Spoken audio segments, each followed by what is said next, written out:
3 games behind the Suns. They'll try to get back on track tomorrow against Memphis, but we have to discuss what happened tonight. Bad shooting, turnovers, and when you do that against a bad team like the Pelicans and give them life, things like this happen as they lose, and we welcome everybody to Toyota Warriors post-game live with the Hall of Famer Chris Mullin, NBA champion Festus Ezeli. I am Bonte Hill.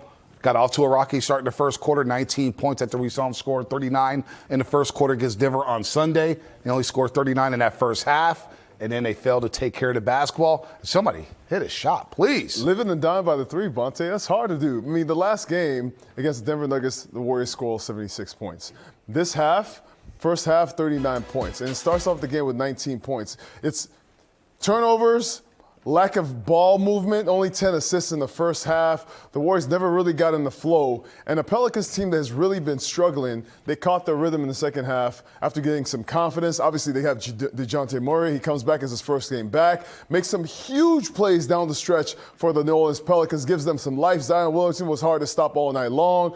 The Warriors only really had Guy Santos and De'Anthony Melton making shots. Everybody else struggled from the field. Draymond a little bit, but the Warriors just really lacking that offensive firepower tonight, and it just ended up in a loss against New Orleans. Yeah, this game was lost in the first quarter. I mean, the Warriors won the last 3 quarters. Not that that means anything after you get down, but 31-19 in the first. The second quarter was ugly. It was 20-15. And then 33-31, 37-36 in that fourth quarter. But like you said about a team that's struggling like New Orleans, you don't want to give them easy points. So the 2 things that stuck out to me was fast break, 20-4. That's a -16. That's easy baskets that they're usually not going to get. You get them in the half court. They struggle to shoot the 3. Their field goal percentage is down. If you can defensive rebound, those are possessions you get out and score easy. Then the bench, which the Warriors are the number 2 bench in the league, it's 45-26. It's a huge number. So you've got to give credit to New Orleans Pelicans. If they're going to win games, it's going to be at home.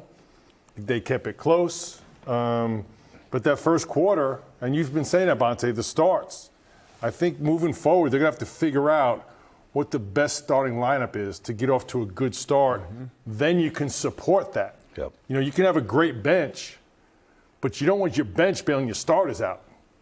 You want your bench coming in and elevating that lead when the starters rest. So Steve Kerr's got some work to do again to reorganize the starting lineup and get that bench. I think the bench is fine, whoever he has coming off the bench. But this is a first quarter league. It says a lot in the NBA. Yep. You dictate how the game's going to be played, style of play. You get feeling good about yourself, or the flip side. You let the opponent dictate those things.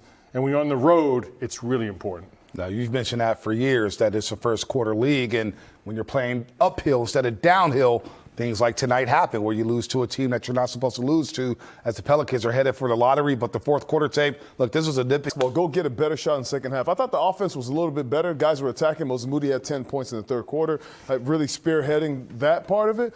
But 21 turnovers, it's tough to get back from, especially when you're shooting 40% from the field. You only make 10 threes. I mean, 21 assists for the Warriors. When they're at their best, when the Warriors when the ball is moving, that's when the Warriors are at their best. You have guys cutting to the rim. I thought they settled for some jumpers early in the game that kind of took them out of their flow. And we talk about Draymond starting and how he has to hit those shots because the defense is so far off of him that it's really affecting and clogging the paint. Those are some of the things that I look at when I look at the offense for the Warriors, and they're playing shorthanded, even more than they are normally. You got Al Horford out the game today. Tomorrow's a back-to-back, so they're trying to manage the minutes with De'Anthony Melton and Al Horford.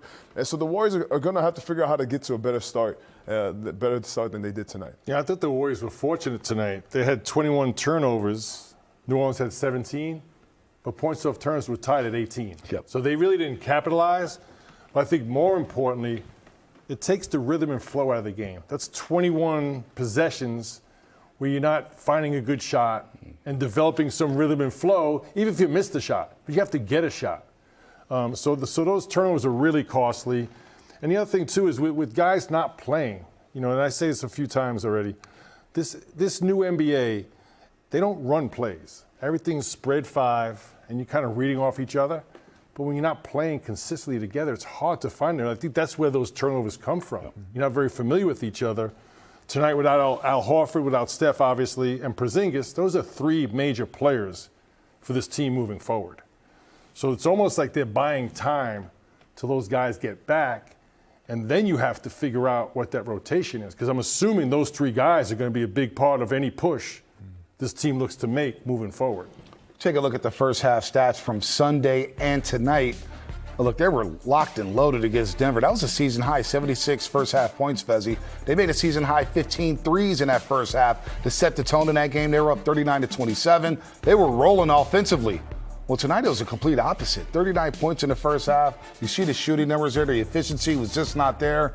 And the turnovers, 5 more turnovers in that first half tonight as opposed to what they did on Sunday against the Nuggets with just 7. Yeah, but this is a make-or-miss league, right? If you don't make shots, especially for this small ball lineup that the Warriors put out right now, it's going to be a long night. You have to depend, and they do so much on the three-point line. They depend on guys like Moses Moody and Guy Santos and Pat Spencer and Brandon Podziemski coming off the bench hitting those shots. Even Will Richard, this is one of his first scoreless nights in a long time, I think. He didn't take a shot. He didn't take a shot. So for the Warriors, this is less about New Orleans because this is not a great defensive team. I think it was more about the Warriors and really, turning the ball over, losing their composure. Bad loss. No sugarcoating it, no spin, no it's a long season comfort blanket. The Golden State Warriors just dropped a 113-109 game to a 17-42 Pelicans team. And if you're serious about the playoff race, that one hurts. Dub Nation, let me ask you something right off the top. How do you beat Denver looking sharp, disciplined, connected, and then come out flat against a lottery-bound team fighting for pride? That's the inconsistency that keeps this season on edge. The game was basically decided in the first quarter, 31-19. From the jump, the Warriors looked like they were reacting instead of dictating. This is a first-quarter league. You set tone early or you spend the rest of the night climbing uphill. Golden State spent the rest of the night climbing. Now, let's talk about the real culprit. 21 turnovers. 21! You cannot win consistently in this league giving away that many possessions, especially when you're already shooting poorly from 3. The Warriors went cold early, and instead of tightening up, they forced passes, rushed reads, and let the rhythm evaporate. When this team is right, the ball pops, the cuts are sharp, and even missed shots feel like good offense. This didn't feel like that. And here's the part that stings. They actually fought back. Moses Moody attacked. DeAnthony Melton tried to carry late. Podziemski battled on the glass. There was effort. But effort without execution isn't enough in the West.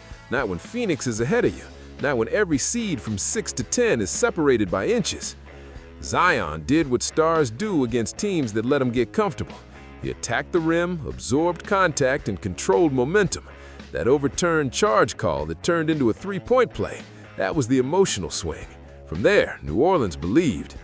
The bigger issue isn't one loss, it's the pattern.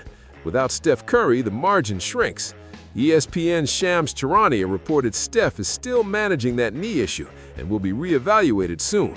Until he's back, the Warriors don't have room for sloppy nights. They're now hovering just above 500, and every winnable game becomes essential. Here's the favorable truth, though. Even playing that poorly, even turning it over 21 times, they were in it late. That tells you the foundation isn't broken. It's unstable, not shattered. The solution? Starts. Protect the ball. Manufacture paint touches when the threes aren't falling. And most importantly, stop assuming record equals result. In this league, desperation teams are dangerous. So now I'm asking you, is this just a bad night or a warning sign?